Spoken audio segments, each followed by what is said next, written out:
What do you think about AI? AI is going to replace a lot of people, brother. And in 2019, I had the privilege to sit down. I can't disclose the names, but with some people that were working on some top tier AI companies. And recently I had the privilege of talking to some people that are executives or high up people at OpenAI. In 2019, when I set out to build Capital Club, my entire premise was, based off my conversations with these people, was I need to build an AI-proof company. And as I sat down with these people, I said, there's two things that AI will never be able to replace: personal development and community. So AI will never be able to eat healthy on your behalf. It'll never be able to go to the gym on your behalf.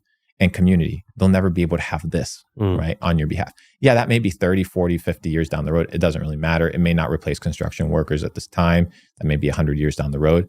But all these white collar skills, dude, I had one of my lawyers, my retainer's $500 an hour. That's what I have to pay. I'm assuming my lawyer knows the shit that they're talking about. I cross-referenced that with ChatGPT, some Puerto Rican tax law, whatever. My lawyer was wrong. I fired that motherfucker instantly. Really? Yes, brother. Yes. So now I'm like, okay, what about 10 years down the road? This thing that's going to understand and read all the tax law, that's going to understand all the criminal like playground. Am I going to need a lawyer? Potentially not. Am I going to need an accountant when AI can literally run my books? Most likely not. And you're seeing now with the editing softwares, right? AI is literally chopping up and editing shit instantly. Am I going to need a video editor? Oh yeah, but you're going to need a video editor for movies.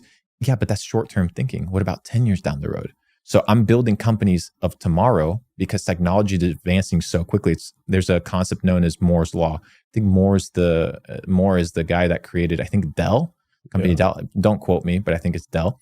And he created this concept of Moore's Law, that technology advances super quickly and it becomes cost efficient. So the processing power doubles and the cost happens every like 2 years or something like that. So stuff is ramping up and people are still going to university.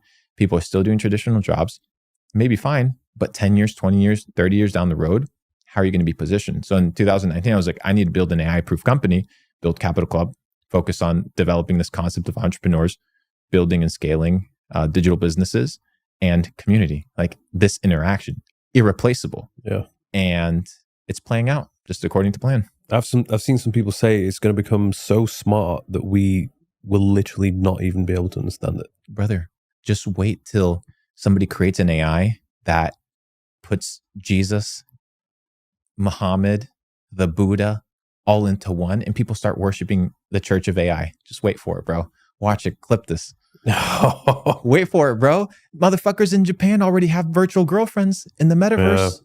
What do you think? What do you think people are not going to? A big thing. Come on, virtual brother. Girlfriends, where they can actually figure out like the how to make a physical, a virtual girl that's powered by AI, that knows your personality, that caters to you, that has a sort of personality. Doesn't give you any shit, brother. Come on, like it may not be today, but remember, 50, 100 years ago, people were talking about cell phones. Very few people were talking about cell phones.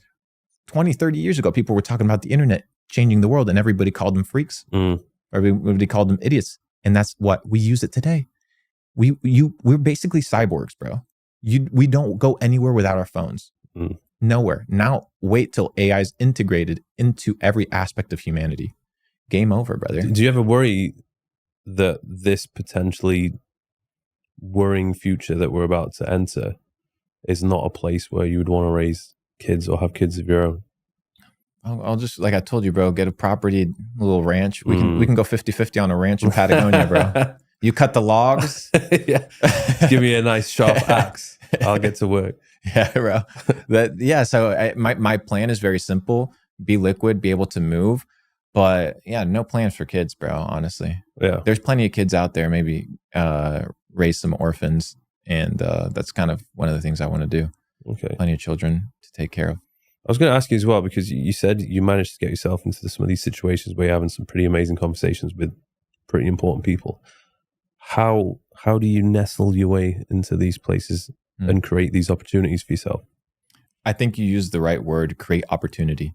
I think before you create an opportunity, you need to identify the opportunity.